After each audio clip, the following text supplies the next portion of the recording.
सत श्री अकाल। तुसीं देख रहे हो पंजाब मेल यूएसए टीवी। मैं वरुण कौर मान। खबरां दे बुलेटिन दे विच तुहाडा स्वागत है। खबरां दे बुलेटिन दे स्पॉन्सर ने रियल्टर गुरजतिंदर सिंह रंधावा। इन्हां तो हर तरीके की प्रॉपर्टी खरीदी वेची जा सकती है। इन्हां दे फोन नंबर तुसीं स्क्रीन ते देख सकते हो। ते हुण पेश ने पहलां चोणवीआं खबरां। इमीग्रेशन मामले ते होई वड्डी दिक्कत। इमीग्रेशन मामले ते नीदरलैंड की सरकार डिग्गी, प्रधानमंत्री ने दिता अस्तीफा। अमरीका तो मंदभागी खबर, सड़क हादसे दे विच 2 भारतीय नौजवानों की दर्दनाक मौत। अमरीका च 23 लोगों का कतल करन वाले नूं 90 साल की कैद हो सकती है मौत की सज़ा। रूस यूक्रेन जंग नूं 500 दिन पूरे, हुण तक 500 बच्चियां समेत 9000 लोगों की गई जान। कैनेडियंस दे लई वड्डी मुसीबत बनिया ब्याज दरां वाला काम, उम्र भर दे कर्जदार हो रहे ने मकान मालिक। अमरीका च जहाज होया हादसा ग्रस्त, 6 लोगों की मौत। विदेश भेजण दे नाम ते 14 लाख रुपए की ठगी, पुर्तगाल की थां भेजा दुबई। ते हुण इन्हां खबरां दा विस्तार। अमरीका कनेडा सने देश विदेश दीआं होर भी बहुत सारियां खबरां।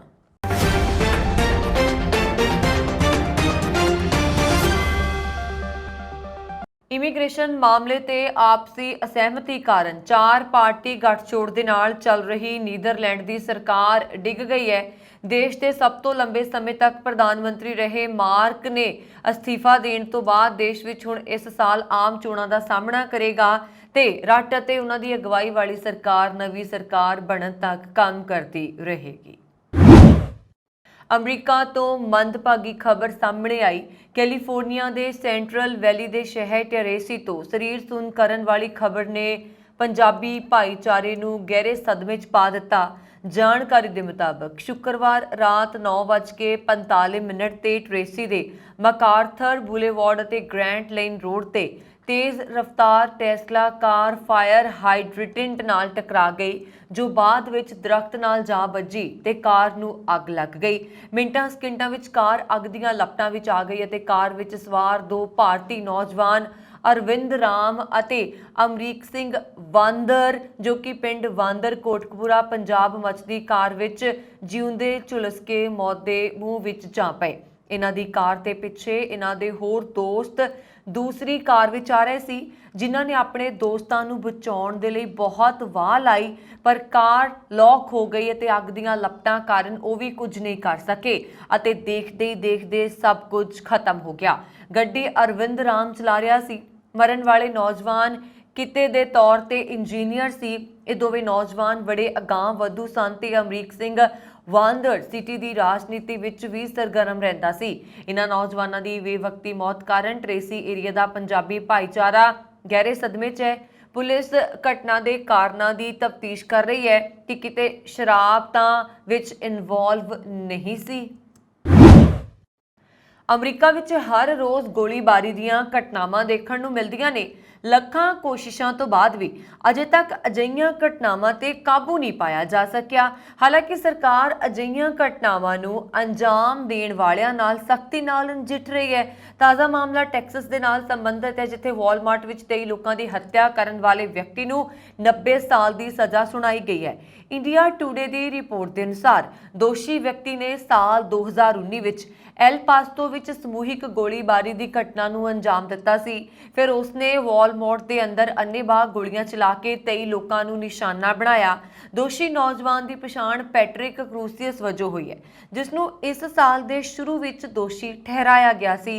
हुण इस व्यक्ति नूं 90 साल की सज़ा सुनाई गई है। हालांकि पैट्रिक नूं होर सज़ा वजों मौत की सज़ा का भी सामना करना पै सकता है। पैट्रिक क्रूसियस ने सुनवाई के दौरान अदालत विच कुछ नहीं कहा। हालांकि उसके वकील ने यकीनी तौर पर अपना केस पेश किया। टैक्सस ट्रिब्यून अखबार के मुताबिक उसके अटॉर्नी ने कहा कि शूटर मानसिक रोग तो पीड़ित सी, जिस कारण उसने गोलीबारी की। हालांकि सरकारी वकीलों ने इस तो इनकार किया अते कहा कि क्रूसियस नूं पता सीगा जदों उसने अपराध किया सी तां ओह की कर रहा सी। इस दे बावजूद उसने लोगों ते रहम नहीं किया। Margaret Leichman western district of Texas की पहली सहायक अमरीकी अटॉर्नी, जिसने ਕੇਸ ਦਾ ਮੁਕੱਦਮਾ ਚਲਾਇਆ ਨੇ ਇੱਕ ਲਿਖਤੀ ਬਿਆਨ 'ਚ ਕਿਹਾ ਹੈ ਕਿ ਉਸ ਨੂੰ ਉਮੀਦ ਹੈ ਕਿ ਸਜ਼ਾ ਪੀੜਤਾਂ ਦੇ ਪਰਿਵਾਰਾਂ ਵਿੱਚ ਕੁਝ ਸ਼ਾਂਤੀ ਲਿਆਏਗੀ। ਫਿਰ ਘਟਨਾ ਨੂੰ ਅੰਜਾਮ ਦੇਣ ਤੋਂ ਪਹਿਲਾਂ ਦੋਸ਼ੀ ਵਿਅਕਤੀ ਨੇ ਆਨਲਾਈਨ ਅਸਲੀ ਟਿੱਪਣੀ ਪੋਸਟ ਕਰਕੇ ਗੋਲੀਬਾਰੀ ਕਰਨ ਦੀ ਚੇਤਾਵਨੀ ਦਿੱਤੀ ਸੀ, ਜਿਸ ਨੂੰ ਉਸਨੇ ਫਰਵਰੀ ਦੇ ਵਿੱਚ ਸਵੀਕਾਰ ਕਰਕੇ ਆਪਣਾ ਜੁਰਮ ਕਬੂਲ ਕਰ ਲਿਆ ਸੀ। रूस यूक्रेन युद्ध ਨੂੰ 1 ਸਾਲ ਤੋਂ ਵੱਧ ਸਮਾਂ ਹੋ ਗਿਆ। ਸੰਯੁਕਤ ਰਾਸ਼ਟਰ ਨੇ ਯੂਕਰੇਨ ਵਿੱਚ ਰੂਸ ਦੇ ਯੁੱਧ ਕਾਰਨ ਹੋਏ ਨਾਗਰਿਕਾਂ ਦੇ ਮਾਰੇ ਜਾਣ ਦੀ ਨਿੰਦਾ ਕੀਤੀ। ਸੰਯੁਕਤ ਰਾਸ਼ਟਰ ਨੇ ਕਿਹਾ ਹੈ ਕਿ ਲੜਾਈ 500 ਦਿਨਾਂ ਤੋਂ ਵੱਧ ਚੱਲੀ ਹੈ ਤੇ ਸੰਘਰਸ਼ ਦਾ ਕੋਈ ਅੰਤ ਨਜ਼ਰ ਨਹੀਂ ਆ ਰਿਹਾ। ਯੂਕਰੇਨ ਵਿੱਚ ਸੰਯੁਕਤ ਰਾਸ਼ਟਰ ਮਨੁੱਖੀ ਅਧਿਕਾਰ ਨਿਗਰਾਨੀ ਮਿਸ਼ਨ ਨੇ ਸ਼ੁੱਕਰਵਾਰ ਨੂੰ ਇੱਕ ਬਿਆਨ 'ਚ ਕਿਹਾ ਕਿ ਰੂਸ ਤੇ 24 ਫਰਵਰੀ 2022 ਦੇ ਹਮਲੇ ਤੋਂ ਬਾਅਦ 500 ਬੱਚਿਆਂ ਸਮੇਤ 9000 ਤੋਂ ਵੱਧ ਨਾਗਰਿਕ ਮਾਰੇ ਜਾ ਚੁੱਕੇ ਨੇ। ਹਾਲਾਂਕਿ ਸੰਯੁਕਤ ਰਾਸ਼ਟਰ ਦੇ ਨੁਮਾਇੰਦੇ ਪਹਿਲਾਂ ਕਹਿ ਚੁੱਕੇ ਨੇ ਕਿ ਅਸਲ ਸੰਖਿਆ ਇਸ ਤੋਂ ਕਿਤੇ ਵੱਧ ਹੋਣ ਦੀ ਸੰਭਾਵਨਾ ਹੈ। ਉਪ ਮੁਖੀ ਨੋਏਲ ਨੇ ਹਮਲੇ ਦੇ 5ਵੇਂ ਦਿਨ ਵੀ ਕਿਹਾ ਕਿ ਅਸੀਂ ਯੁੱਧ ਵਿੱਚ ਇੱਕ ਹੋਰ ਗੰਭੀਰ ਮੀਲ ਪੱਥਰ ਦੀ ਨਿਸ਼ਾਨਦੇਹੀ ਕਰ ਰਹੇ ਹਾਂ, ਜਿਸ ਦਾ ਯੂਕਰੇਨ ਦੇ ਨਾਗਰਿਕਾਂ ਤੇ ਵਿਨਾਸ਼ਕਾਰੀ ਪ੍ਰਭਾਵ ਪੈ ਰਿਹਾ। ਨਿਊਜ਼ ਏਜੰਸੀ AFP ਦੇ ਅਨੁਸਾਰ युद्ध निगरानी संस्था ने नोट किया कि इस साल 2022 के मुकाबले औसतन घट सन, पर मई और जून में यह अंकड़ा फिर तो वधना शुरू होया और पश्चिमी शहर लवीव दे विच फ्रंट लाइन तो बहुत दूर नहीं बचा। बचाव कर्मचारियों को शुक्रवार को इमारतों के मलबे विच एक 10वीं लाश मिली। वीरवार की शुरुआत में होए हमले घट्टो घट 37 लोग जख्मी हो गए, जिन्होंने मेयर आंद्रे ने दोष ते रूस के हमले की शुरुआत तो बाद अपने शहर के नागरिक बुनियादी ढांचे ते सब तो वड्डा हमला दस्या। उसने टैलीग्राम ते लिखा कि 50 तो वध अपार्टमेंट तबाह हो गए ते पॉलीटैक्निक यूनीवर्सिटी के एक होस्टल नूं नुकसान पहुंचा। यूनेस्को ने कहा कि विश्व विरासत सम्मेलन के द्वारा सुरक्षित खेतर विच होण वाला यह पहला हमला सी ਅਤੇ ਇੱਕ ਇਤਿਹਾਸਕ ਇਮਾਰਤ ਨੂੰ ਨੁਕਸਾਨ ਪਹੁੰਚਿਆ। ਰੂਸ ਨਿਯਮਿਤ ਤੌਰ ਤੇ ਯੂਕਰੇਨ ਤੇ ਹਵਾਈ ਹਮਲਿਆਂ ਨਾਲ ਬੰਬਾਰੀ ਕਰਦਾ ਹੈ, ਜਿਸ ਵਿੱਚ ਅੰਨ੍ਹੇਵਾਹ ਤੋਪਖਾਨੇ ਅਤੇ ਮਿਜ਼ਾਈਲ ਫਾਇਰ ਸ਼ਾਮਲ ਨੇ, ਜੋ ਖਾਸ ਤੌਰ ਤੇ ਘਾਤਕ ਹੋ ਰਹੇ ਨੇ।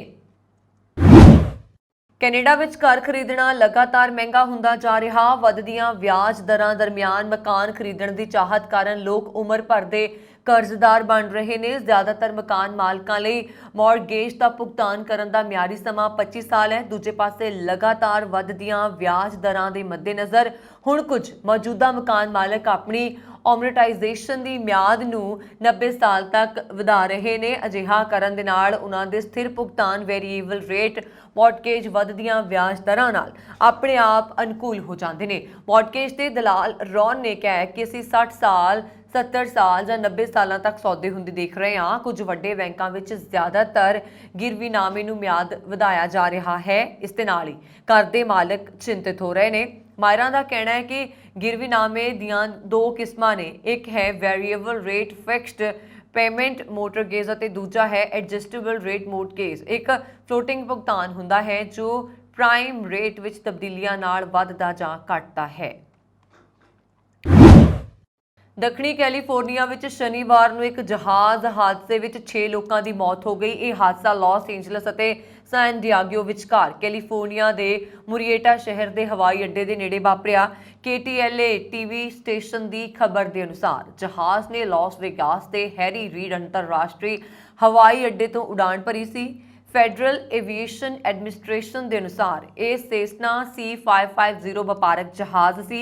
ਰਿਵਰਸਾਈਡ ਕਾਉਂਟੀ ਫਾਇਰ ਡਿਪਾਰਟਮੈਂਟ ਦੇ ਅਨੁਸਾਰ ਅਧਿਕਾਰੀਆਂ ਨੂੰ ਸਵੇਰੇ 4:15 ਦੇ ਕੁਝ ਸਮੇਂ ਬਾਅਦ ਸੜਦਾ ਹੋਇਆ ਜਹਾਜ਼ ਮਿਲਿਆ, ਜਿਸ ਵਿੱਚ ਸਵਾਰ 6 ਲੋਕਾਂ ਨੂੰ ਮੌਕੇ ਤੇ ਹੀ ਮ੍ਰਿਤਕ ਐਲਾਨ ਦਿੱਤਾ ਗਿਆ। ਹਾਦਸੇ ਵਿੱਚ ਮਾਰੇ ਗਏ ਲੋਕਾਂ ਦੀ ਪਛਾਣ ਜਨਤਕ ਨਹੀਂ ਕੀਤੀ ਗਈ ਹੈ। ਦਸੂਹਾ 'ਚ ਪੁਰਤਗਾਲ ਭੇਜਣ ਦੇ ਨਾਮ ਤੇ 14 ਲੱਖ ਦੀ ਠੱਗੀ ਮਾਰਨ ਦਾ ਮਾਮਲਾ ਸਾਹਮਣੇ ਆਇਆ। ਪੁਲਿਸ ਨੇ ਗੱਜਣ ਸਿੰਘ ਪੁੱਤਰ ਸੇਵਾ ਸਿੰਘ, ਗੁਰਮੁਖ ਸਿੰਘ ਪੁੱਤਰ ਪ੍ਰਦੀਪ ਸਿੰਘ, ਸਤਵੀਰ ਕੌਰ ਪਤਨੀ ਗੱਜਣ ਸਿੰਘ ਵਾਸੀ ਸ੍ਰੀਪੁਰ ਦਸੂਹਾ ਵਿਰੁੱਧ ਇਮੀਗ੍ਰੇਸ਼ਨ ਐਕਟ ਦੀ ਧਾਰਾ 420, 406, 3410 ਤਹਿਤ ਕੇਸ ਦਰਜ ਕਰ ਲਿਆ ਹੈ। ਫਿਲਹਾਲ ਤਿੰਨਾਂ ਮੁਲਜ਼ਮਾਂ ਵਿੱਚੋਂ ਕਿਸੇ ਨੂੰ ਵੀ ਪੁਲਿਸ ਨੇ ਗ੍ਰਿਫਤਾਰ ਨਹੀਂ ਕੀਤਾ ਹੈ। ਸ਼ਿਕਾਇਤਕਰਤਾ ਬਲਵੀਰ ਸਿੰਘ ਪੁੱਤਰ ਲਖਵੀਰ ਸਿੰਘ ਵਾਸੀ ਸਦਰਪੁਰ ਨੇ ਜੂਨ 2023 ਵਿੱਚ SSP ਹੁਸ਼ਿਆਰਪੁਰ ਨੂੰ ਸ਼ਿਕਾਇਤ ਦਿੱਤੀ ਸੀ, ਜਿਸ ਵਿੱਚ ਦੱਸਿਆ ਗਿਆ ਕਿ ਕਿਸੇ ਜਾਣਕਾਰ ਨੇ ਉਹਨਾਂ ਨੂੰ ਕਿਹਾ ਸੀਗਾ ਕਿ ਨੇੜਲੇ ਪਿੰਡ ਦੇ ਗੱਜਣ ਸਿੰਘ, ਉਸਦੇ ਪੁੱਤਰ ਗੁਰਬਾਜ ਸਿੰਘ ਅਤੇ ਪਤਨੀ ਸਤਵੀਰ ਕੌਰ ਵੱਲੋਂ ਨੌਜਵਾਨਾਂ ਨੂੰ ਵਿਦੇਸ਼ ਭੇਜਿਆ ਜਾਂਦਾ ਹੈ। ਇਸ ਤੋਂ ਬਾਅਦ ਉਹਨਾਂ ਨੇ ਆਪਣੇ ਪੁੱਤਰ ਨੂੰ ਪੁਰਤਗਾਲ ਭੇਜਣ ਦੀ ਗੱਲ ਚਲਾਈ। ਨੌਜਵਾਨ ਨੂੰ ਪੁਰਤਗਾਲ ਭੇਜਣ ਦੇ ਨਾਮ ਤੇ ਕੁੱਲ 14 ਲੱਖ ਦਾ ਖਰਚਾ ਦੱਸਿਆ ਗਿਆ, ਜਿੱਥੇ ਪਹਿਲਾਂ 4 ਲੱਖ ਰੁਪਏ ਅਤੇ ਬਾਅਦ ਵਿੱਚ 10 ਲੱਖ ਰੁਪਏ ਦੇਣ ਦੀ ਸਹਿਮਤੀ ਹੋਈ। ਕੁਝ ਸਮੇਂ ਬਾਅਦ ਫੋਨ ਤੇ ਦੱਸਿਆ ਗਿਆ ਕਿ ਬੇਟੇ ਦਾ ਕੰਮ ਹੋ ਗਿਆ ਹੈ ਅਤੇ ਇਸ ਤਰੀਕ ਨੂੰ ਬੇਟੇ ਦੀ ਫਲਾਈਟ ਦੀ ਟਿਕਟ ਲੈ ਲਈ ਗਈ ਹੈ। ਆਪਸੀ ਸਹਿਮਤੀ ਤੇ ਉਹਨਾਂ ਨੂੰ ਪਹਿਲਾਂ ਤੈਅ ਕੀਤੀ ਰਕਮ ਦੇ ਅਨੁਸਾਰ 4 ਲੱਖ ਰੁਪਏ ਦਿੱਤੇ ਗਏ। ਪਹਿਲਾਂ ਨੌਜਵਾਨ ਨੂੰ ਦਿੱਲੀ ਤੋਂ ਅਰਬ ਦੇਸ਼ ਅਜ਼ਰਬਾਈਜਾਨ ਦੇ ਬਾਕ ਸ਼ਹਿਰ ਭੇਜਿਆ ਗਿਆ, ਜਿੱਥੇ ਉਸ ਨੂੰ 4 ਮਹੀਨੇ ਤੋਂ ਬਾਅਦ ਸਮਾਂ ਰੱਖਿਆ ਗਿਆ। ਗੱਲ ਕਰਨ ਤੇ ਉਹਨਾਂ ਨੂੰ ਭਰੋਸਾ ਦਿੱਤਾ ਕਿ ਜਲਦੀ ਹੀ ਪੁਰਤਗਾਲ ਦੇ ਲਈ ਫਲਾਈਟ ਦਾ ਪ੍ਰਬੰਧ ਕੀਤਾ ਜਾਏਗਾ, ਜਿਸ ਤੋਂ ਬਾਅਦ ਉਸ ਵੱਲੋਂ ਦੁਬਾਰਾ ਕਿਹਾ ਗਿਆ ਕਿ ਹੁਣ ਬੇਟੇ ਦੀ ਪੁਰਤਗਾਲ ਜਾਣ ਦੀ ਫਲਾਈਟ ਦਾ ਪ੍ਰਬੰਧ ਹੋ ਗਿਆ ਹੈ, ਬਾਕੀ ਰਕਮ ਵੀ ਅਦਾ ਕੀਤੀ ਜਾਏ। ਪਰਿਵਾਰ ਨੇ ਮੁਲਜ਼ਮਾਂ ਨੂੰ ਬਾਕੀ ਪੈਸੇ ਵੀ ਦੇ ਦਿੱਤੇ। ਬਾਅਦ ਵਿੱਚ ਪਤਾ ਲੱਗਿਆ ਹੈ ਕਿ ਉਹਨਾਂ ਨੇ ਨੌਜਵਾਨ ਨੂੰ ਦੁਬਈ ਭੇਜ ਦਿੱਤਾ। ਪੁੱਛੇ ਜਾਣ ਤੇ ਉਹਨਾਂ ਨੇ ਅਣਗੌਲਿਆਂ ਕਰ ਦਿੱਤਾ। ਇਸ ਮਗਰੋਂ ਪਰਿਵਾਰ ਵੱਲੋਂ 1,25,000 ਰੁਪਏ ਖਰਚ ਕੇ ਬੇਟੇ ਨੂੰ ਦੁਬਈ ਤੋਂ ਦੁਬਾਰਾ ਭਾਰਤ ਬੁਲਾਇਆ ਗਿਆ। ਵਾਸ਼ਿੰਗਟਨ ਡੀਸੀ ਦੇ ਸਕੂਲਾਂ ਦੇ ਵਿੱਚ ਵਿਦਿਆਰਥੀਆਂ ਨੂੰ ਹੁਣ ਸਿੱਖ ਭਾਈਚਾਰੇ ਬਾਰੇ ਜਾਣਨ ਦਾ ਮੌਕਾ ਮਿਲੇਗਾ। District of Columbia State Board of Education ਦੇ ਨਵੇਂ ਸਮਾਜਿਕ ਅਧਿਐਨ ਨਿਯਮ ਦੇ ਹੱਕ 'ਚ ਮਤਦਾਨ ਕੀਤਾ ਹੈ, ਜਿਸ ਤੋਂ ਬਾਅਦ ਸਿੱਖ ਧਰਮ ਨੂੰ ਸਕੂਲੀ ਸਿਲੇਬਸ ਦੇ ਵਿੱਚ ਸ਼ਾਮਲ ਕੀਤਾ ਗਿਆ। ਅਮਰੀਕਾ ਦੇ 17 ਸੂਬਿਆਂ ਦੇ ਵਿੱਚ ਪਹਿਲਾਂ ਤੋਂ ਹੀ ਸਕੂਲਾਂ 'ਚ ਸਿੱਖ ਧਰਮ ਬਾਰੇ ਪੜ੍ਹਾਇਆ ਜਾਂਦਾ ਹੈ। ਸਿੱਖ ਕੋਲੀਸ਼ਨ ਦੇ ਇੱਕ ਬਿਆਨ 'ਚ ਕਿਹਾ ਗਿਆ ਹੈ ਕਿ ਨਵੇਂ ਸਟੈਂਡਰਡ ਸੂਬੇ ਦੇ ਵਿੱਚ ਲਗਭਗ 49,800 ਵਿਦਿਆਰਥੀਆਂ ਨੂੰ ਸਿੱਖ ਭਾਈਚਾਰੇ ਬਾਰੇ ਜਾਣਨ ਦਾ ਮੌਕਾ ਦੇਣਗੇ। ਸਿੱਖ ਕੋਲੀਸ਼ਨ ਦੇ ਸਿੱਖਿਆ ਡਾਇਰੈਕਟਰ ਹਰਮਨ ਸਿੰਘ ਨੇ ਐਲਾਨ ਦਾ ਸਵਾਗਤ ਕਰਦੇ ਹੋਏ ਕਿਹਾ ਕਿ ਕੱਟੜਤਾ ਨਾਲ ਨਜਿੱਠਣ ਤੇ ਡਰਾਉਣ ਧਮਕਾਉਣ ਦੀਆਂ ਘਟਨਾਵਾਂ ਨੂੰ ਘੱਟ ਕਰਨ ਦੇ ਲਈ ਇੱਕ ਹੋਰ ਅਹਿਮ ਕਦਮ ਹੈ। ਇਸ ਤੋਂ ਪਹਿਲਾਂ Virginia state Board of education ਨੇ ਅਪ੍ਰੈਲ ਵਿੱਚ ਇਤਿਹਾਸ ਤੇ ਸਮਾਜਿਕ ਵਿਗਿਆਨ ਦੀ ਪੜ੍ਹਾਈ ਦੇ ਨਵੇਂ ਨਿਯਮਾਂ ਦੇ ਹੱਕ 'ਚ ਮਤਦਾਨ ਕੀਤਾ, ਜਿਸ ਵਿੱਚ ਸਿੱਖ ਧਰਮ ਵੀ ਸ਼ਾਮਲ ਹੈ। ਸਿੱਖ ਦੁਨੀਆ ਦਾ 5ਵਾਂ ਸਭ ਤੋਂ ਵੱਡਾ ਧਰਮ ਹੈ ਤੇ ਭਾਈਚਾਰੇ ਨੇ ਨਾਗਰਿਕ ਅਧਿਕਾਰਾਂ, ਸਿਆਸਤ, ਖੇਤੀ, ਇੰਜੀਨੀਅਰਿੰਗ ਤੇ ਮੈਡੀਕਲ ਦੇ ਖੇਤਰ 'ਚ 125 ਸਾਲ ਤੋਂ ਜ਼ਿਆਦਾ ਸਮੇਂ ਤੇ ਅਮਰੀਕੀ ਸਮਾਜ ਵਿੱਚ ਯੋਗਦਾਨ ਦਿੱਤਾ ਹੈ। ਸੀਬੀਆਈ ਨੇ ਇੱਕ ਅਮਰੀਕੀ ਔਰਤ ਦੇ ਨਾਲ 4 ਲੱਖ ਅਮਰੀਕੀ ਡਾਲਰ ਦੀ ਤਕਨੀਕੀ ਧੋਖਾਧੜੀ ਦੇ ਦੋਸ਼ ਵਿੱਚ 5 ਮੁਲਜ਼ਮਾਂ ਅਤੇ ਅਣਪਛਾਤੇ ਹੋਰਾਂ ਖਿਲਾਫ ਕੇਸ ਦਰਜ ਕੀਤਾ ਹੈ। ਮੁਲਜ਼ਮਾਂ ਦੀ ਪਛਾਣ ਪ੍ਰਫੁੱਲ ਗੁਪਤਾ, ਸਰਿਤਾ ਗੁਪਤਾ, ਕੁਨਾਲ ਅਲਮਾਦੀ, ਗੌਰਵ ਪਾਵਾ ਅਤੇ ਰਿਸ਼ਵ ਦੀਕਸ਼ਿਤ ਵਜੋਂ ਹੋਈ ਹੈ। ਰਿਸ਼ਵ ਕਾਨਪੁਰ ਦਾ ਰਹਿਣ ਵਾਲਾ ਹੈ, ਜਦਕਿ ਬਾਕੀ ਸਾਰੇ ਦਿੱਲੀ 'ਚ ਰਹਿੰਦੇ ਨੇ। ਸੀਬੀਆਈ ਦੇ ਅਨੁਸਾਰ ਇਹ ਦੋਸ਼ ਲਗਾਇਆ ਗਿਆ ਸੀਗਾ ਕਿ ਪੀੜਤਾਂ ਨੂੰ ਹੈਕ ਕੀਤਾ ਗਿਆ ਜਦੋਂ ਉਹ ਆਪਣੇ ਲੈਪਟਾਪ ਤੇ ਕੰਮ ਕਰ ਰਹੀ ਸੀ। ਜਦੋਂ ਉਸਨੇ ਆਪਣੇ ਲੈਪਟਾਪ ਸਕਰੀਨ ਤੇ ਪ੍ਰਦਰਸ਼ਿਤ ਨੰਬਰ ਤੇ ਸੰਪਰਕ ਕੀਤਾ ਤਾਂ ਹੈਕਰ ਨੇ ਆਪਣੇ ਆਪ ਨੂੰ ਇੱਕ ਬਹੁਰਾਸ਼ਟਰੀ ਸੌਫਟਵੇਅਰ ਕੰਪਨੀ ਦੇ ਕਰਮਚਾਰੀ ਵਜੋਂ ਦਰਸਾਇਆ ਤੇ ਉਸ ਨੂੰ ਗੁੰਮਰਾਹ ਕੀਤਾ ਕਿ ਉਸਦੇ ਰਿਟਾਇਰਮੈਂਟ ਖਾਤੇ 'ਚ ਕੁਝ ਵਾਇਰ ਟ੍ਰਾਂਸਫਰ ਹੋਏ ਨੇ ਅਤੇ ਉਹ ਫਿਡੈਲਿਟੀ ਇਨਵੈਸਟਮੈਂਟਸ ਦੇ ਵਿੱਚ ਦਿਲਚਸਪੀ ਰੱਖਦੀ ਹੈ। ਅਮਰੀਕਾ ਦੀ ਕੰਪਨੀ ਸੰਪਰਕ ਦਾ ਸੁਝਾਅ ਦਿੱਤਾ ਗਿਆ। ਸੋਸ਼ਲ ਮੀਡੀਆ ਸਾਈਟ ਮੈਟਾ ਦੇ ਮਾਰਕ ਜ਼ਕਰਬਰਗ ਨੇ ਬੁੱਧਵਾਰ ਰਾਤੀ ਨਵੀਂ ਮਾਈਕਰੋ ਬਲੌਗਿੰਗ ਥ੍ਰੈਡਸ ਨੂੰ ਲਾਂਚ ਕੀਤਾ ਸੀਗਾ। ਪਿਛਲੇ ਦਿਨੀ ਇਹ ਟਵਿੱਟਰ ਦਾ ਮੁਕਾਬਲਾ ਕਰਨ ਦੇ ਲਈ ਬਣਾਈ ਗਈ ਸੀ। ਕੁਝ ਲੋਕ ਇਹ ਟਵਿੱਟਰ ਕਿਲਰ ਦਾ ਵੀ ਨਾਮ ਦੇ ਰਹੇ ਸੀ। ਟਵਿੱਟਰ ਤੇ ਦੁਨੀਆ ਭਰ ਵਿੱਚ 100 ਕਰੋੜ ਲੋਕ ਨੇ। ਮੈਟਾ ਦੇ CEO ਮਾਰਕ ਜ਼ਕਰਬਰਗ ਨੇ ਦੱਸਿਆ ਕਿ ਥ੍ਰੈਡ ਐਪ ਨਾਲ 2 ਘੰਟਿਆਂ ਵਿੱਚ ਜਦੋਂ ਇਹ ਲਾਂਚ ਕੀਤੀ ਗਈ ਤਾਂ 20 ਲੱਖ ਲੋਕ ਜੁੜ ਗਏ ਸੀ। 4 ਘੰਟਿਆਂ 'ਚ ਗਿਣਤੀ 50 ਲੱਖ ਤੱਕ ਪਹੁੰਚ ਗਈ ਸੀ। ਅੱਜ ਇਸ ਐਪਲੀਕੇਸ਼ਨ ਨੂੰ 100 ਦੇਸ਼ਾਂ ਵਿੱਚ ਹੀ ਲਾਂਚ ਕੀਤਾ ਗਿਆ ਸੀ। ਯੂਰੋਪੀਅਨ ਯੂਨੀਅਨ ਵਿੱਚ ਰੈਗੂਲੇਟਰੀ ਚਿੰਤਾਵਾਂ ਦੀ ਵਜ੍ਹਾ ਕਾਰਨ ਇਹ ਲਾਂਚ ਨਹੀਂ ਕੀਤਾ ਗਿਆ ਸੀ। ਟਵਿੱਟਰ ਦੀ ਤਰ੍ਹਾਂ ਹੀ ਥ੍ਰੈਡ ਇੱਕ ਟੈਕਸਟ ਬੇਸਡ ਕਨਵਰਸੇਸ਼ਨ ਹੈ, ਪਰ ਇੱਥੇ ਮਸਲਾ ਇਹ ਹੈ ਕਿ ਇਸ ਨੂੰ ਲਾਂਚ ਕਰਨ ਤੋਂ ਬਾਅਦ ਮੈਟਾ ਅਤੇ ਟਵਿੱਟਰ ਦੇ ਵਿੱਚ ਆਪਸੀ ਅਣਬਣ ਵੱਧ ਚੁੱਕੀ ਹੈ। ਲਿਖਤੀ ਨੋਟਿਸ ਵੀ ਜਿਹੜਾ ਹੈ ਉਹ ਮੈਟਾ ਨੂੰ ਮਿਲ ਗਿਆ ਹੈ ਤੇ ਵੀ ਗੱਲ ਸਾਹਮਣੇ ਆਈ ਹੈ। ਜਦੋਂ ਤੁਸੀਂ ਇੰਸਟਾਗ੍ਰਾਮ ਤੇ ਥ੍ਰੈਡ ਨੂੰ ਡਾਊਨਲੋਡ ਕਰਦੇ ਹੋ, ਬਾਅਦ ਵਿੱਚ ਥ੍ਰੈਡ ਨੂੰ ਡਿਲੀਟ ਕਰਦੇ ਹੋ ਤਾਂ ਇੰਸਟਾਗ੍ਰਾਮ ਦਾ ਅਕਾਊਂਟ ਵੀ ਡਿਲੀਟ ਹੋ ਜਾਂਦਾ ਹੈ। ਚੀਨ ਨੇ ਸ਼ੁੱਕਰਵਾਰ ਨੂੰ ਜ਼ੋਰ ਦੇ ਕੇ ਕਿਹਾ ਕਿ ਅਮਰੀਕਾ ਨੂੰ ਨਸ਼ੀਲੀਆਂ ਦਵਾਈਆਂ ਦੇ ਖਿਲਾਫ ਸਹਿਯੋਗ ਲਈ ਲੋੜੀਂਦਾ ਮਾਹੌਲ ਬਣਾਉਣ ਦੀ ਲੋੜ ਹੈ।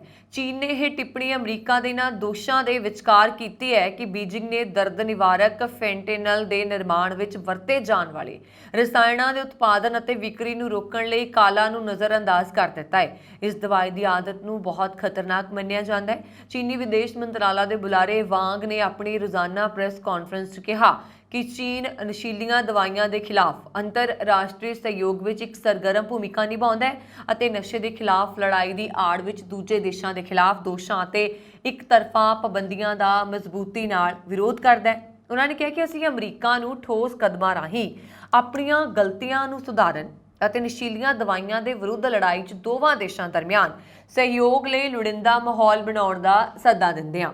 ਚੀਨ ਦੀ ਇਹ ਟਿੱਪਣੀ ਅਜਿਹੇ ਸਮੇਂ ਆਈ ਹੈ ਜਦੋਂ ਅਮਰੀਕੀ ਵਿੱਤ ਮੰਤਰੀ ਜੈਨੇਟ ਯੈਲਨ ਬੀजिंग ਦੇ ਦੌਰੇ ਤੇ ਨੇ। ਯੈਲਨ ਨੇ ਚੀਨੀ ਪ੍ਰਧਾਨ ਮੰਤਰੀ ਲੀ ਨੂੰ ਅਪੀਲ ਕੀਤੀ ਹੈ ਕਿ ਉਹ ਪ੍ਰੋਸੈਸਰ ਚਿਪ ਸਮੇਤ ਟੈਕਨੋਲੋਜੀ ਤੱਕ ਨੂੰ ਪਹੁੰਚ ਨੂੰ ਸੀਮਿਤ ਕਰਕੇ ਆਰਥਿਕ ਸਹਿਯੋਗ 'ਚ ਬੰਦ ਕਰਕੇ ਨਹੀਂ ਕੱਢਣ ਦੀ ਅਪੀਲ ਕੀਤੀ ਹੈ। ਚੀਨ ਦੀ ਪੀਪਲਜ਼ ਲਿਬਰੇਸ਼ਨ ਆਰਮੀ ਨੇ ਸ਼ਨੀਵਾਰ ਨੂੰ ਤਾਇਵਾਨ ਦੇ ਹਵਾਈ ਅਤੇ ਜਲ ਖੇਤਰ ਵਿੱਚ 13 ਲੜਾਕੂ ਜਹਾਜ਼ ਅਤੇ 6 ਜੰਗੀ ਵੇੜੇ ਭੇਜੇ। ਚੀਨ ਨੇ ਇਹ ਕਦਮ ਅਮਰੀਕੀ ਵਿੱਤ ਮੰਤਰੀ ਜੈਨੇਟ ਦੇ ਬੀजिंग ਦੌਰੇ ਦੌਰਾਨ ਚੁੱਕਿਆ ਹੈ। ਤਾਇਵਾਨ ਦੇ ਰੱਖਿਆ ਮੰਤਰਾਲਾ ਨੇ ਕਿਹਾ ਕਿ ਉਹ ਹਵਾ ਅਤੇ ਸਮੁੰਦਰ ਤੋਂ ਸਥਿਤੀ ਦੀ ਨਿਗਰਾਨੀ ਕਰ ਰਿਹਾ ਹੈ ਅਤੇ ਜ਼ਮੀਨ ਆਧਾਰਿਤ ਮਿਜ਼ਾਈਲ ਪ੍ਰਣਾਲੀ ਜਵਾਬੀ ਕਾਰਵਾਈ ਲਈ ਤਿਆਰ ਹੈ। ਆਸਟ੍ਰੇਲੀਆ ਵਿਖੇ ਸਿਡਨੀ ਸ਼ਹਿਰ ਵਿੱਚ ਪ੍ਰਧਾਨ ਮੰਤਰੀ ਐਂਥਨੀ ਅਲਬਾਨੀਜ਼ ਦੇ ਵੋਟਰ ਦਫ਼ਤਰ ਨੇੜੇ ਗੋਲੀਬਾਰੀ ਦੀ ਘਟਨਾ ਵਾਪਰੀ। ਇਸ ਜਨਤਕ ਗੋਲੀਬਾਰੀ ਤੋਂ ਬਾਅਦ 2 ਵਿਅਕਤੀ ਜ਼ਖਮੀ ਹੋ ਗਏ। ਨਿਊ ਸਾਊਥ ਵੇਲਜ਼ ਸੂਬੇ ਦੀ ਪੁਲਿਸ ਨੇ ਸ਼ੁੱਕਰਵਾਰ ਨੂੰ ਇਸ ਸੰਬੰਧੀ ਜਾਣਕਾਰੀ ਦਿੱਤੀ। ਸਮਾਚਾਰ ਏਜੰਸੀ ਸ਼ਿਨੂਹਾ ਦੀ ਰਿਪੋਰਟ ਦੇ ਮੁਤਾਬਕ NSW ਪੁਲਿਸ ਵੱਲ ਦੇ ਇੱਕ ਬਿਆਨ ਦੇ ਅਨੁਸਾਰ ਗੋਲੀਬਾਰੀ ਦੀ ਸੂਚਨਾ ਮਿਲਣ ਤੋਂ ਬਾਅਦ ਸ਼ੁੱਕਰਵਾਰ ਨੂੰ ਐਮਰਜੈਂਸੀ ਸੇਵਾਵਾਂ ਨੂੰ ਮੈਰਕਵਿਲੇ ਰੋਡ ਤੇ ਇੱਕ ਨਾਈ ਦੀ ਦੁਕਾਨ ਤੇ ਬੁਲਾਇਆ ਗਿਆ। ਪਹੁੰਚਣ ਤੇ ਪੁਲਿਸ ਅਧਿਕਾਰੀਆਂ ਨੇ 2 ਆਦਮੀਆਂ ਨੂੰ ਗੋਲੀਆਂ ਨਾਲ ਜ਼ਖਮੀ ਪਾਇਆ। ਦੋਵਾਂ ਵਿਅਕਤੀਆਂ ਨੂੰ ਇਲਾਜ ਲਈ ਹਸਪਤਾਲ ਲਿਜਾਣ ਤੋਂ ਪਹਿਲਾਂ ਪੈਰਾਮੈਡਿਕਸ ਦੇ ਦੁਆਰਾ ਇਲਾਜ ਕੀਤਾ ਗਿਆ। ਪੁਲਿਸ ਨੇ ਦੱਸਿਆ ਕਿ ਇੱਕ ਵਿਅਕਤੀ ਦੀ ਹਾਲਤ ਗੰਭੀਰ ਦੱਸੀ ਜਾ ਰਹੀ ਹੈ ਅਤੇ ਦੂਜੇ ਦੀ ਹਾਲਤ ਸਥਿਰ ਹੈ। NSW ਪੁਲਿਸ ਫੋਰਸ ਦੇ ਸੁਪਰਡੈਂਟ ਡੇਸਪਾ ਫਿਟ ਗੇਰਾਲਡ ਨੇ ਇੱਕ ਮੀਡੀਆ ਕਾਨਫਰੰਸ 'ਚ ਦੱਸਿਆ ਕਿ 33 ਸਾਲਾ ਪੁਰਸ਼ ਨੂੰ ਬੈਰਕ ਖੇਤਰ 'ਚ ਗੋਲੀ ਮਾਰੀ ਗਈ ਸੀ, ਜਦੋਂ ਕਿ ਦੂਜੇ 20 ਸਾਲਾ ਵਿਅਕਤੀ ਦੀ ਛਾਤੀ ਵਿੱਚ ਗੋਲੀ ਲੱਗੀ ਸੀ। ਕਪੂਰਥਲਾ ਦੇ ਸ਼ੇਖੂਪੁਰ ਵਿੱਚ ਇੰਗਲੈਂਡ ਦੇ ਕਾਰੋਬਾਰੀ ਅਤੇ ਦਾ ਵਿਰਦੀ ਫਾਊਂਡੇਸ਼ਨ ਦੇ ਸੰਸਥਾਪਕ ਪੀਟਰ ਵਿਰਦੀ ਦੇ ਜੱਦੀ ਘਰ ਵਿੱਚ ਚੋਰਾਂ ਨੇ ਹੱਥ ਸਾਫ਼ ਕਰ ਦਿੱਤਾ ਹੈ। ਵਿਰਦੀ ਨੇ ਸਿੱਖ ਸੰਗਤ ਦੇ ਸਹਿਯੋਗ ਨਾਲ ਉੱਥੋਂ ਦੇ ਸਿੱਖ ਗੁਰਦੁਆਰਾ ਸਾਹਿਬ ਨੂੰ ਅਤ ਆਧੁਨਿਕ ਸਹੂਲਤਾਂ ਦੇ ਨਾਲ ਲੈਸ ਕਰਨ ਦੇ ਲਈ ਪਾਕਿਸਤਾਨ ਸਰਕਾਰ ਨੂੰ 500 ਮਿਲੀਅਨ ਪਾਉਂਡ ਦਿੱਤੇ। ਇੰਗਲੈਂਡ ਦੀ ਆਰਥਿਕਤਾ ਦੇ ਵਿੱਚ ਅਹਿਮ ਸਥਾਨ ਰੱਖਣ ਵਾਲੇ ਸਭ ਤੋਂ ਅਮੀਰ ਸਿੱਖ ਪੰਜਾਬੀ ਪਰਿਵਾਰ ਦੇ ਇਸ ਜੱਦੀ ਘਰ ਵਿੱਚੋਂ ਦਹਾਕਿਆਂ ਪੁਰਾਣੇ ਬੇਸ਼ਕੀਮਤੀ ਭਾਂਡੇ ਅਤੇ ਹੋਰ ਸਮਾਨ ਚੋਰੀ ਹੋ ਗਿਆ। ਪੀਟਰ ਵਿਰਦੀ ਦੇ ਪਿਤਾ ਹਰਭਜਨ ਸਿੰਘ ਵਿਰਦੀ ਇਸ ਘਟਨਾ ਤੋਂ ਦੁਖੀ ਨੇ। ਫਿਲਹਾਲ ਥਾਣਾ ਸਿਟੀ ਪੁਲਿਸ ਨੇ ਅਣਪਛਾਤੇ ਚੋਰਾਂ ਖਿਲਾਫ ਮਾਮਲਾ ਦਰਜ ਕਰਕੇ ਜਾਂਚ ਸ਼ੁਰੂ ਕਰ ਦਿੱਤੀ ਹੈ। ਇੰਗਲੈਂਡ 'ਚ ਮਹਾਰਾਣੀ ਜਿੰਦਾ ਦਾ ਹਾਰ ਖਰੀਦਣ ਵਾਲੇ ਵਿਰਦੀ ਪਰਿਵਾਰ ਦਾ ਮਹੱਲਾ ਗੁਰੂ ਨਾਨਕ ਨਗਰ ਚੌਂਕ ਸ਼ੇਖੂਪੁਰ ਕਪੂਰਥਲਾ 'ਚ ਜੱਦੀ ਘਰ ਹੈ, ਜਿਸ ਨੂੰ ਉਹਨਾਂ ਨੇ ਬਾਜ਼ਾਰ ਦੇ ਸਮੇਂ ਵਾਂਗ ਸੰਭਾਲ ਕੇ ਰੱਖਿਆ ਹੈ। ਵਿਰਦੀ ਪਰਿਵਾਰ ਨੇ ਇਸ ਦੇ ਵਿੱਚ ਕਰੋੜਾਂ ਰੁਪਏ ਦੀਆਂ ਵਿਰਾਸਤੀ ਵਸਤਾਂ ਸਾਂਭੀਆਂ ਹੋਈਆਂ ਸਨ। ਇਸ ਵਿੱਚ ਦਾਦੀ ਦੇ ਵਿਆਹ ਦਾ ਕੀਮਤੀ ਸਮਾਨ, ਉਹਨਾਂ ਦੇ ਸਾਰੇ ਪਰਿਵਾਰਕ ਮੈਂਬਰਾਂ ਦੇ ਵਿਆਹ ਦਾ ਸਾਰਾ ਸਮਾਨ, ਵਿਦੇਸ਼ੀ ਮਹਿੰਗੀਆਂ ਘੜੀਆਂ ਤੇ ਸੋਨਾ ਆਦਿ ਰੱਖਿਆ ਗਿਆ ਸੀ। ਕਰੋਨਾ ਆਫਤ ਦੌਰਾਨ ਵਿਰਦੀ ਪਰਿਵਾਰ ਵੱਲੋਂ ਦੇਸ਼ ਭਰ ਵਿੱਚ ਆਕਸੀਜਨ ਮਸ਼ੀਨਾਂ ਜਿਹੜੀਆਂ ਉਹ ਵੰਡੀਆਂ ਗਈਆਂ ਸੀ, ਉਹ ਵੀ ਘਰ ਵਿੱਚ ਹੀ ਰੱਖੀਆਂ ਗਈਆਂ ਸੀ। ਉਹਨਾਂ ਨੂੰ ਵੀ ਚੋਰ ਚੋਰੀ ਕਰਕੇ ਲੈ ਗਏ। ਅਮਰੀਕਾ 'ਚ ਭਾਰਤੀ ਦੂਤਾਵਾਸ ਤੇ ਹਾਲ ਹੀ 'ਚ ਹੋਏ ਹਮਲੇ ਅਤੇ ਅੱਗ ਦੀ ਜਾਂਚ ਰਾਸ਼ਟਰੀ ਏਜੰਸੀ ਯਾਨੀ ਕਿ ANI ਜਿਹੜੀ ਹੈ ਉਹ ਜਾਂਚ ਕਰੇਗੀ। ਭਾਰਤ ਤੋਂ ਨੈਸ਼ਨਲ ਇਨਵੈਸਟੀਗੇਸ਼ਨ ਏਜੰਸੀ ਦੇ 5 ਮੈਂਬਰਾਂ ਦੀ ਟੀਮ ਜਾਂਚ ਦੇ ਲਈ ਅਮਰੀਕਾ ਦੇ ਸੈਨ ਫਰਾਂਸਿਸਕੋ ਜਾਏਗੀ। ਸੂਤਰਾਂ ਦੇ ਹਵਾਲੇ ਦੇ ਨਾਲ ਪਤਾ ਲੱਗਾ ਹੈ ਕਿ ਏਜੰਸੀ ਦੇ ਮੈਂਬਰਾਂ ਨੂੰ ਅਮਰੀਕਾ ਭੇਜਣ ਦੇ ਲਈ ਸਾਰੀ ਕਾਗਜ਼ੀ ਕਾਰਵਾਈ ਮੁਕੰਮਲ ਕਰ ਲਈ ਗਈ ਹੈ ਅਤੇ ਟੀਮ ਦੇ 17 ਜੁਲਾਈ ਨੂੰ ਰਵਾਨਾ ਹੋਣ ਦੀ ਸੰਭਾਵਨਾ ਹੈ। NIA ਨੇ ਮੋਸਟ ਵਾਂਟਡ ਲਿਸਟ ਦੇ ਵਿੱਚ ਕਰੀਬ 21 ਲੋਕਾਂ ਦੇ ਨਾਮ ਦਰਜ ਕੀਤੇ ਨੇ। ਇਸ ਸੂਚੀ ਦੇ ਵਿੱਚ ਕੈਨੇਡਾ, ਅਮਰੀਕਾ ਤੇ ਪਾਕਿਸਤਾਨ ਵਿੱਚ ਮੌਜੂਦ ਲੋਕਾਂ ਦੇ ਨਾਮ ਸ਼ਾਮਲ ਨੇ। ਇਹਨਾਂ ਦੇ ਨਾਵਾਂ ਦੇ ਨਾਲ ਫੋਟੋਆਂ NIA ਦੀ ਵੈਬਸਾਈਟ ਤੇ ਪਾਈਆਂ ਗਈਆਂ ਨੇ। ਇਸ ਸੂਚੀ ਵਿੱਚ ਲਖਵੀਰ ਸਿੰਘ ਲੰਡਾ, ਮਨਦੀਪ ਸਿੰਘ, ਸਤਨਾਮ ਸਿੰਘ, ਅਮਰੀਕ ਸਿੰਘ ਵਰਗੇ ਜਿਹੜੇ ਨੇ ਉਹਨਾਂ ਦੇ ਵੇਰਵੇ ਸ਼ਾਮਲ ਕੀਤੇ ਗਏ ਨੇ। ਕੈਨੇਡਾ 'ਚ ਹਰਦੀਪ ਸਿੰਘ ਨਿੱਜਰ ਦੀ ਹੱਤਿਆ ਦੇ ਵਿਰੋਧ ਵਿੱਚ 1 ਜੁਲਾਈ ਦੀ ਰਾਤ ਨੂੰ ਅਮਰੀਕਾ ਦੇ ਸੈਨ ਫਰਾਂਸਿਸਕੋ ਸਥਿਤ ਭਾਰਤੀ ਦੂਤਾਵਾਸ ਤੇ ਇਹ ਜਿਹੜੇ ਹਮਲੇ ਕਰ ਦਿੱਤੇ ਗਏ ਸੀ। ਹਾਲਾਂਕਿ ਇਸ ਘਟਨਾ ਦੇ ਵਿੱਚ ਕੋਈ ਜਾਨੀ ਨੁਕਸਾਨ ਨਹੀਂ ਸੀ ਹੋਇਆ, ਪਰ ਸਰਕਾਰੀ ਜਾਇਦਾਦ ਨੂੰ ਨੁਕਸਾਨ ਪਹੁੰਚਿਆ ਸੀ। ਇਸ ਤੋਂ ਬਾਅਦ ਸਿੱਖ ਫਾਰ ਜਸਟਿਸ ਦੇ ਵੱਲੋਂ ਵੀ ਪੋਸਟਰ ਜਾਰੀ ਕੀਤੇ ਗਏ ਸੀ। ਖਾਲਿਸਤਾਨ ਸਮਰਥਕਾਂ ਦੇ ਵੱਲੋਂ ਵੀ ਪੋਸਟਰ ਜਾਰੀ ਕੀਤੇ ਗਏ ਸੀ। ਉਸ ਨੂੰ ਪੋਸਟਰਾਂ ਤੇ ਭਾਰਤੀ ਹਾਈ ਕਮਿਸ਼ਨਰ ਅਤੇ ਵਿਦੇਸ਼ ਮੰਤਰਾਲਾ ਦੇ ਹੋਰ ਅਧਿਕਾਰੀਆਂ ਦੀਆਂ ਤਸਵੀਰਾਂ ਲਗਾ ਕੇ ਹੱਤਿਆ ਦਾ ਦੋਸ਼ੀ ਠਹਿਰਾਇਆ ਗਿਆ ਸੀ। 3 ਦੇਸ਼ਾਂ ਅਮਰੀਕਾ, ਕੈਨੇਡਾ ਅਤੇ ਇੰਗਲੈਂਡ ਵਿੱਚ ਅਜਿਹੇ ਪੋਸਟਰ ਜਾਰੀ ਕੀਤੇ ਗਏ ਸੀ।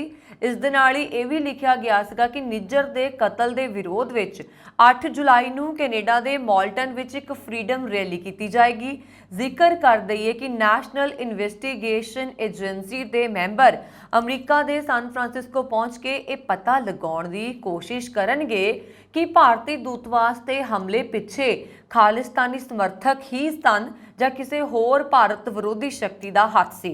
ਇਸ ਦੇ ਨਾਲ ਹੀ ਰਾਸ਼ਟਰੀ ਜਾਂਚ ਏਜੰਸੀ ਦੇ ਮੈਂਬਰ ਹਮਲੇ ਵਿੱਚ ਸ਼ਾਮਲ ਲੋਕਾਂ ਬਾਰੇ ਵੀ ਪਤਾ ਲਗਾਉਣਗੇ। ਏਜੰਸੀ ਨੂੰ ਸ਼ੱਕ ਹੈ ਕਿ ਅਗਜ਼ਨੀ ਵਿੱਚ ਕੇਵਲ ਖਾਲਿਸਤਾਨੀ ਨਹੀਂ ਬਲਕਿ ਕੋਈ ਹੋਰ ਵੀ ਸ਼ਾਮਲ ਹੈ। ਦਿੱਲੀ ਦੀ ਇੱਕ ਅਦਾਲਤ 19 ਜੁਲਾਈ ਨੂੰ ਫੈਸਲਾ ਕਰੇਗੀ ਕਿ 1984 ਦੇ ਸਿੱਖ ਵਿਰੋਧੀ ਦੰਗਿਆਂ ਨਾਲ ਸੰਬੰਧਿਤ ਇੱਕ ਮਾਮਲੇ ਦੇ ਵਿੱਚ ਕਾਂਗਰਸੀ ਆਗੂ ਜਗਦੀਸ਼ ਟਾਈਟਲਰ ਖਿਲਾਫ ਚਾਰਜ ਸ਼ੀਟ ਨੂੰ ਨੋਟਿਸ ਲਿਆ ਜਾਵੇ ਜਾਂ ਨਹੀਂ। ਇਹ ਮਾਮਲਾ 1984 ਦੇ ਸਿੱਖ ਵਿਰੋਧੀ ਦੰਗਿਆਂ ਦੇ ਦੌਰਾਨ ਪੁਲ ਬੰਗਸ਼ ਵਿੱਚ ਹੋਏ ਕਥਿਤ ਕਤਲਾਂ ਨਾਲ ਸੰਬੰਧਿਤ ਹੈ। ਵਧੀਕ ਮੁੱਖ ਮੈਟਰੋਪੋਲੀਟਨ ਮੈਜਿਸਟ੍ਰੇਟ ਵਿੱਤੀ ਗੁਪਤ ਆਨੰਦ ਨੇ CBI ਅਤੇ ਸ਼ਿਕਾਇਤਕਰਤਾ ਵੱਲੋਂ ਪੇਸ਼ ਹੋਏ ਵਕੀਲਾਂ ਦੀਆਂ ਦਲੀਲਾਂ ਸੁਣਨ ਤੋਂ ਬਾਅਦ 7 ਜੁਲਾਈ ਨੂੰ ਆਪਣਾ ਹੁਕਮ ਰਾਖਵਾਂ ਰੱਖ ਲਿਆ ਸੀ। ਜੱਜ ਨੇ ਅਦਾਲਤ ਦੇ ਕਰਮਚਾਰੀਆਂ ਨੂੰ ਇਹ ਵੀ ਦੇਖਣ ਲਈ ਕਿਹਾ ਕਿ ਪਹਿਲਾਂ ਕੇਸ ਦੀ ਸੁਣਵਾਈ ਕਰ ਰਹੀ ਅਦਾਲਤ ਤੋਂ ਪ੍ਰਾਪਤ ਕੇਸ ਦਾ ਰਿਕਾਰਡ ਪੂਰਾ ਹੈ ਜਾਂ ਨਹੀਂ। ਉਹਨਾਂ ਨੇ ਇਸ ਮਾਮਲੇ ਦੀ ਅਗਲੀ ਸੁਣਵਾਈ 19 ਜੁਲਾਈ ਤੱਕ ਰਿਪੋਰਟ ਦਾਖਲ ਕਰਨ ਦੇ ਨਿਰਦੇਸ਼ ਦਿੱਤੇ ਨੇ। ਰਾਉਸ ਐਵਨਿਊ ਕੋਰਟ ਦੇ ਜੱਜ ਨੇ ਕਿਹਾ ਕਿ ਕੜਕੜੜੂਮਾ ਦੀ ਅਦਾਲਤ ਦੇ ਸਟਾਫ ਦੇ ਵੱਲੋਂ ਦਰਜ ਦਸਤਾਵੇਜ਼ ਬਹੁਤ ਜ਼ਿਆਦਾ ਸਨ ਅਤੇ 7 ਨਿਆਇਕ ਫਾਈਲਾਂ ਦੇ ਵਿੱਚ ਸ਼ਾਮਲ ਸਨ। ਉਹਨਾਂ ਨੇ CBI ਨੂੰ ਟਾਈਟਲਰ ਦੀ ਆਵਾਜ਼ ਦੇ ਨਮੂਨਿਆਂ ਦੀ ਫੋਰੈਂਸਿਕ ਜਾਂਚ ਸੰਬੰਧੀ ਫੋਰੈਂਸਿਕ ਸਾਇੰਸ ਲੈਬੋਰੇਟਰੀ ਦੀ ਰਿਪੋਰਟ ਦਾਇਰ ਕਰਨ ਦੇ ਨਿਰਦੇਸ਼ ਦਿੱਤੇ। CBI ਨੇ ਇਸ ਮਾਮਲੇ ਦੇ ਵਿੱਚ ਟਾਈਟਲਰ ਖਿਲਾਫ 20 ਮਈ ਨੂੰ ਚਾਰਜ ਸ਼ੀਟ ਦਾਖਲ ਕੀਤੀ ਸੀ। 1 ਨਵੰਬਰ 1984 ਨੂੰ ਤਤਕਾਲੀ ਪ੍ਰਧਾਨ ਮੰਤਰੀ ਇੰਦਰਾ ਗਾਂਧੀ ਦੀ ਹੱਤਿਆ ਤੋਂ ਇੱਕ ਦਿਨ ਬਾਅਦ ਪੁਲ ਬੰਗਸ਼ ਇਲਾਕੇ ਵਿੱਚ 3 ਲੋਕਾਂ ਦੀ ਹੱਤਿਆ ਕਰ ਦਿੱਤੀ ਗਈ ਅਤੇ ਇੱਕ ਗੁਰਦੁਆਰਾ ਸਾਹਿਬ ਨੂੰ ਸਾੜ ਦਿੱਤਾ ਗਿਆ। ਵਿਸ਼ੇਸ਼ ਅਦਾਲਤ ਵਿੱਚ ਦਾਇਰ ਚਾਰਜ ਸ਼ੀਟ ਵਿੱਚ CBI ਨੇ ਕਿਹਾ ਹੈ ਕਿ ਟਾਈਟਲਰ ਨੇ 1 ਨਵੰਬਰ 1984 ਨੂੰ ਪੁਲ ਬੰਗਸ਼ ਗੁਰਦੁਆਰਾ ਆਜ਼ਾਦ ਬਾਜ਼ਾਰ ਵਿੱਚ ਇਕੱਠੀ ਹੋਈ ਭੀੜ ਨੂੰ ਉਕਸਾਇਆ ਤੇ ਭੜਕਾਇਆ, ਜਿਸ ਦੇ ਨਤੀਜੇ ਵਜੋਂ ਗੁਰਦੁਆਰਾ ਸਾਹਿਬ ਨੂੰ ਅੱਗ ਲਗਾ ਦਿੱਤੀ ਗਈ ਤੇ 3 ਸਿੱਖ ਠਾਕੁਰ ਸਿੰਘ, ਬਾਦਲ ਸਿੰਘ ਅਤੇ ਗੁਰੂ ਚਰਨ ਸਿੰਘ ਸ਼ਹੀਦ ਹੋ ਗਏ। CBI ਨੇ ਕਿਹਾ ਕਿ ਜਾਂਚ ਏਜੰਸੀ ਨੇ ਟਾਈਟਲਰ ਤੇ ਭਾਰਤੀ ਦੰਡਾਵਲੀ ਦੀ ਧਾਰਾ 147 ਅਤੇ 109 ਅਤੇ 302 ਦਾ ਦੋਸ਼ ਲਗਾਇਆ ਹੈ। ਪਾਕਿਸਤਾਨ ਵਿੱਚ ਪੰਜਾਬ ਦੇ ਸਰਗੋਦਾ ਜ਼ਿਲ੍ਹੇ ਦੀ ਭਲਵਾੜ ਤਹਿਸੀਲ ਵਿੱਚ ਸ਼ਨੀਵਾਰ ਨੂੰ ਇੱਕ ਵਾਹਨ ਵਿੱਚ ਗੈਸ ਸਿਲੰਡਰ ਫਟਣ ਕਾਰਨ ਘੱਟੋ-ਘੱਟ 7 ਲੋਕਾਂ ਦੀ ਮੌਤ ਹੋ ਗਈ ਅਤੇ 14 ਹੋਰ ਜ਼ਖਮੀ ਹੋ ਗਏ। ਡੌਨ ਅਖਬਾਰ ਨੇ ਅਧਿਕਾਰੀਆਂ ਦੇ ਹਵਾਲੇ ਨਾਲ ਇਹ ਜਾਣਕਾਰੀ ਦਿੱਤੀ ਹੈ। ਪਾਕਿਸਤਾਨ ਸਥਿਤ ਡੌਨ ਅਖਬਾਰ ਨੇ ਰੈਸਕਿਊ 1122 ਕੰਟਰੋਲ ਰੂਮ ਦੇ ਹਵਾਲੇ ਨਾਲ ਦੱਸਿਆ ਕਿ 7 ਲੋਕਾਂ ਦੀ ਮੌਕੇ ਤੇ ਮੌਤ ਹੋ ਗਈ ਜਦਕਿ 14 ਹੋਰ ਜ਼ਖਮੀ ਹੋ ਗਏ। 14 ਜ਼ਖਮੀਆਂ ਚੋਂ 7 ਗੰਭੀਰ ਜ਼ਖਮੀ ਨੇ ਅਤੇ ਉਹਨਾਂ ਨੂੰ ਇਲਾਜ ਦੇ ਲਈ ਭਲਵਾੜ ਤਹਿਸੀਲ ਹੈੱਡਕੁਆਰਟਰ ਹਸਪਤਾਲ ਲਿਜਾਇਆ ਗਿਆ। ਲਾਸ਼ਾਂ ਜਿਨ੍ਹਾਂ ਵਿੱਚੋਂ 5 ਦੀ ਪਛਾਣ ਨਹੀਂ ਹੋ ਸਕੀ ਨੂੰ ਵੀ ਉਸੇ ਹਸਪਤਾਲ ਲਿਜਾਇਆ ਗਿਆ। ਜ਼ਖਮੀਆਂ 'ਚ 4 ਸਾਲ ਅਤੇ 12 ਸਾਲ ਦੇ 2 ਬੱਚੇ ਅਤੇ 50 ਸਾਲ ਦੇ 2 ਲੋਕ ਸ਼ਾਮਲ ਨੇ। ਰੈਸਕਿਊ 112 ਨੇ ਦੱਸਿਆ ਕਿ ਉਹਨਾਂ ਨੂੰ ਸਥਾਨਕ ਸਮੇਂ ਦੇ ਮੁਤਾਬਕ ਸਵੇਰੇ 8:35 ਤੇ ਘਟਨਾ ਬਾਰੇ ਸੂਚਨਾ ਮਿਲੀ, ਜਿਸ ਮਗਰੋਂ ਘਟਨਾ ਵਾਲੀ ਥਾਂ ਤੇ 9 ਐਂਬੂਲੈਂਸਾਂ, 3 ਅੱਗ ਬੁਝਾਊ ਗੱਡੀਆਂ ਤੇ 1 ਬਚਾਅ ਵਾਹਨ ਰਵਾਨਾ ਕੀਤਾ ਗਿਆ। ਡੌਨ ਦੇ ਅਨੁਸਾਰ ਬਿਆਨ ਦੇ ਵਿੱਚ ਰੈਸਕਿਊ 112 ਨੇ ਕਿਹਾ ਕਿ ਉਹਨਾਂ ਨੂੰ ਇੱਕ ਵਾਹਨ ਵਿੱਚ ਤਰਲ ਪੈਟਰੋਲੀਅਮ ਗੈਸ ਸਿਲੰਡਰ ਤੋਂ ਗੈਸ ਲੀਕ ਹੋਣ ਕਾਰਨ ਅੱਗ ਲੱਗਣ ਦੀ ਸੂਚਨਾ ਦਿੱਤੀ ਗਈ। ਪਾਕਿਸਤਾਨ ਆਧਾਰਿਤ ARY ਨਿਊਜ਼ ਦੀ ਰਿਪੋਰਟ ਦੇ ਮੁਤਾਬਕ ਪੰਜਾਬ ਦੇ ਕਾਰਜਕਾਰੀ ਮੁੱਖ ਮੰਤਰੀ ਮੋਹਸਿਨ ਨੇ ਘਟਨਾ ਦਾ ਨੋਟਿਸ ਲਿਆ, ਜਾਣੀ ਕਿ ਪਾਕਿਸਤਾਨੀ ਪੰਜਾਬ ਦੇ ਕਾਰਜਕਾਰੀ ਮੁੱਖ ਮੰਤਰੀ ਅਤੇ ਪੀੜਤ ਪਰਿਵਾਰਾਂ ਦੇ ਨਾਲ ਹਮਦਰਦੀ ਪ੍ਰਗਟਾਈ ਹੈ। ਉਹਨਾਂ ਨੇ ਵੈਨ ਵਿੱਚ ਅੱਗ ਲੱਗਣ ਦੀ ਘਟਨਾ ਦੀ ਜਾਂਚ ਦੇ ਹੁਕਮ ਦਿੱਤੇ ਤੇ ਕਮਿਸ਼ਨਰ ਅਤੇ RPO ਸਰਗੋਦਾ ਤੋਂ ਇੱਕ ਵਿਸਤ੍ਰਿਤ ਰਿਪੋਰਟ ਮੰਗੀ ਹੈ। ਮੋਹਸਿਨ ਨਕਵੀ ਨੇ ਸੰਬੰਧਿਤ ਅਧਿਕਾਰੀਆਂ ਨੂੰ ਜ਼ਖਮੀਆਂ ਨੂੰ ਵਧੀਆ ਡਾਕਟਰੀ ਇਲਾਜ ਮੁਹੱਈਆ ਕਰਵਾਉਣ ਦੇ ਨਿਰਦੇਸ਼ ਦਿੱਤੇ ਨੇ। ਅਮਰੀਕਾ ਨੇ ਯੂਕਰੇਨ ਨੂੰ ਕਲਸਟਰ ਹਥਿਆਰ ਦੇਣ ਦਾ ਫੈਸਲਾ ਕੀਤਾ ਹੈ। ਇਹ ਹਥਿਆਰ ਯੂਕਰੇਨ ਨੂੰ ਰੂਸ ਦੇ ਖਿਲਾਫ ਆਪਣੇ ਜਵਾਬੀ ਹਮਲਿਆਂ ਨੂੰ ਤੇਜ਼ ਕਰਨ ਵਿੱਚ ਮਦਦ ਕਰਨਗੇ। ਵਾਈਟ ਹਾਊਸ ਨੇ ਕਿਹਾ ਹੈ ਕਿ ਉਸਨੇ ਕਲਸਟਰ ਹਥਿਆਰਾਂ ਨਾਲ ਨਾਗਰਿਕਾਂ ਨੂੰ ਹੋਣ ਵਾਲੇ ਘਾਤਕ ਨੁਕਸਾਨ ਦੇ ਜ਼ੋਖਮ ਨੂੰ ਦੇਖਦਿਆਂ ਇਹਨਾਂ ਦੀ ਸਪਲਾਈ ਤੇ ਰੋਕ ਲਗਾਈ ਸੀ, ਜਦੋਂ ਕਿ ਯੂਕਰੇਨ ਲਗਾਤਾਰ ਹਥਿਆਰਾਂ ਦੀ ਮੰਗ ਕਰ ਰਿਹਾ ਸੀ। ਕਲਸਟਰ ਹਥਿਆਰ ਬਹੁਤ ਖਤਰਨਾਕ ਹੁੰਦੇ ਨੇ। ਵੱਡੇ ਖੇਤਰ ਵਿੱਚ ਲੱਖਾਂ ਛੋਟੇ ਬੰਬ ਫੈਲਾਉਣ ਵਾਲੇ ਇਹਨਾਂ ਹਥਿਆਰਾਂ ਦੀ ਭਿਆਨਕਤਾ ਨੂੰ ਦੇਖਦਿਆਂ ਦੁਨੀਆ ਦੇ 100 ਤੋਂ ਵੱਧ ਦੇਸ਼ਾਂ ਨੇ ਇਹਨਾਂ ਤੇ ਪਾਬੰਦੀ ਲਗਾ ਦਿੱਤੀ ਹੈ। ਇਹ ਅਜਿਹੇ ਹਥਿਆਰ ਨੇ ਜਿਨ੍ਹਾਂ ਵਿੱਚ ਇੱਕੋ ਸਮੇਂ ਕਈ ਬੰਬ ਹੁੰਦੇ ਨੇ। ਇਹ ਬੰਬ ਰਾਕੇਟ, ਮਿਜ਼ਾਈਲ ਜਾਂ ਤੋਪਾਂ ਜ਼ਰੀਏ ਦਾਗੇ ਜਾਂਦੇ ਨੇ। ਇੱਕ ਟੀਵੀ ਇੰਟਰਵਿਊ ਦੇ ਵਿੱਚ ਇਸ ਫੈਸਲੇ ਦਾ ਜ਼ਿਕਰ ਕਰਦੇ ਹੋਏ ਅਮਰੀਕੀ ਰਾਸ਼ਟਰਪਤੀ ਜੋ ਬਾਈਡਨ ਨੇ ਕਿਹਾ, ਇਹ ਮੇਰੇ ਲਈ ਬਹੁਤ ਔਖਾ ਫੈਸਲਾ ਹੈ। ਅਸੀਂ ਇਸ ਬਾਰੇ ਆਪਣੇ ਸਹਿਯੋਗੀਆਂ ਦੇ ਨਾਲ ਗੱਲ ਕੀਤੀ। ਅਸੀਂ ਇਸ ਤੇ ਕੈਪੀਟਲ ਹਿੱਲ ਵਿਚਲੇ ਆਪਣੇ ਸਹਿਯੋਗੀਆਂ ਨਾਲ ਵੀ ਗੱਲ ਕੀਤੀ। ਅਮਰੀਕਾ ਦੇ ਰਾਸ਼ਟਰੀ ਸੁਰੱਖਿਆ ਸਲਾਹਕਾਰ ਜ਼ੈਕ ਸੁਲੀਵਨ ਨੇ ਸ਼ੁੱਕਰਵਾਰ ਨੂੰ ਵਾਈਟ ਹਾਊਸ ਦੀ ਨਿਯਮਿਤ ਮੀਡੀਆ ਵਾਰਤਾ 'ਚ ਇਸ ਯੋਜਨਾ ਨਾਲ ਜੁੜੇ ਸਵਾਲਾਂ ਦੇ ਜਵਾਬ ਬਾਰੇ ਦਿੰਦਿਆਂ ਕਿਹਾ, ਅਸੀਂ ਜਾਣਦੇ ਹਾਂ ਕਿ ਇਸ ਤਰ੍ਹਾਂ ਦੇ ਹਥਿਆਰ ਨਾਗਰਿਕਾਂ ਨੂੰ ਨੁਕਸਾਨ ਪਹੁੰਚਾ ਸਕਦੇ ਨੇ। ਇਹ ਬੰਬ ਕਿਸੇ ਵੀ ਸਮੇਂ ਫਟ ਸਕਦੇ ਨੇ, ਜੋ ਇਸ ਦਾ ਵੱਡਾ ਖਤਰਾ ਹੈ। ਇਸ ਲਈ ਅਸੀਂ ਇਸ ਫੈਸਲੇ ਨੂੰ ਜਿੰਨਾ ਚਿਰ ਸੰਭਵ ਹੋ ਸਕਿਆ ਮੁਲਤਵੀ ਕੀਤਾ। ਉਹਨਾਂ ਨੇ ਕਿਹਾ ਯੂਕਰੇਨ ਇਹਨਾਂ ਬੰਬਾਂ ਦੀ ਵਰਤੋਂ ਕਿਸੇ ਵਿਦੇਸ਼ੀ ਧਰਤੀ ਤੇ ਨਹੀਂ ਕਰੇਗਾ, ਉਹ ਇਹਨਾਂ ਦੀ ਵਰਤੋਂ ਕੇਵਲ ਆਪਣੀ ਸੁਰੱਖਿਆ ਲਈ ਕਰੇਗਾ। ਉਹਨਾਂ ਨੇ ਕਿਹਾ ਕਿ ਹੁਣ ਯੂਕਰੇਨ ਕੋਲ ਹਥਿਆਰਾਂ ਦੀ ਘਾਟ ਹੈ, ਇਸ ਕਮੀ ਨੂੰ ਪੂਰਾ ਕਰਨ ਦੀ ਲੋੜ ਹੈ। ਇਸ ਲਈ ਅਮਰੀਕਾ ਵੀ ਹਥਿਆਰਾਂ ਦਾ ਉਤਪਾਦਨ ਵਧਾ ਰਿਹਾ ਹੈ। ਉਹਨਾਂ ਨੇ ਕਿਹਾ ਅਸੀਂ ਇਸ ਸੰਘਰਸ਼ ਦੇ ਦੌਰਾਨ ਕਿਸੇ ਵੀ ਸਮੇਂ ਯੂਕਰੇਨ ਨੂੰ ਨਿਹੱਥਾ ਨਹੀਂ ਛੱਡ ਸਕਦੇ। ਬਾਈਡਨ ਨੇ ਕਿਹਾ ਕਿ ਯੂਕਰੇਨ ਕੋਲ ਹਥਿਆਰ ਖਤਮ ਹੋ ਰਹੇ ਨੇ ਅਤੇ ਇਸ ਲਈ ਉਹਨਾਂ ਨੇ ਕਲਸਟਰ ਹਥਿਆਰ ਭੇਜਣ ਦਾ ਫੈਸਲਾ ਕੀਤਾ ਹੈ। ਹਾਲਾਂਕਿ ਅਗਲੇ ਹਫ਼ਤੇ ਲਿਥੁਆਨੀਆ 'ਚ ਹੋਣ ਵਾਲੀ ਨਾਟੋ ਦੀ ਬੈਠਕ ਵਿੱਚ ਉਹਨਾਂ ਨੂੰ ਇਸ ਮਾਮਲੇ ਤੇ ਸਹਿਯੋਗੀ ਦੇਸ਼ਾਂ ਦੇ ਹਵਾਲੇ ਦਾ ਸਾਹਮਣਾ ਕਰਨਾ ਪੈ ਸਕਦਾ ਹੈ। ਸਹਿਯੋਗੀ ਦੇਸ਼ਾਂ ਦੇ ਸਵਾਲਾਂ ਦੇ ਹਮਲਿਆਂ ਦਾ ਸਾਹਮਣਾ ਕਰਨਾ ਪੈ ਸਕਦਾ ਹੈ। ਇਸ ਦਿਨ ਹੁਣ ਤੱਕ ਦੀਆਂ ਖਬਰਾਂ ਮੈਨੂੰ ਵਰੁਣ ਕੌਰ ਮਾਨ ਨੂੰ ਦਿਓ ਆਗਿਆ ਤੇ ਹੋਰ ਖਬਰਾਂ ਦੇ ਲਈ ਸਾਡਾ YouTube ਚੈਨਲ ਪੰਜਾਬ ਮੇਲ USA TV ਜ਼ਰੂਰ ਸਬਸਕ੍ਰਾਈਬ ਕਰੋ। ਸ਼ੁਕਰੀਆ। ਸਤਿ ਸ਼੍ਰੀ ਅਕਾਲ।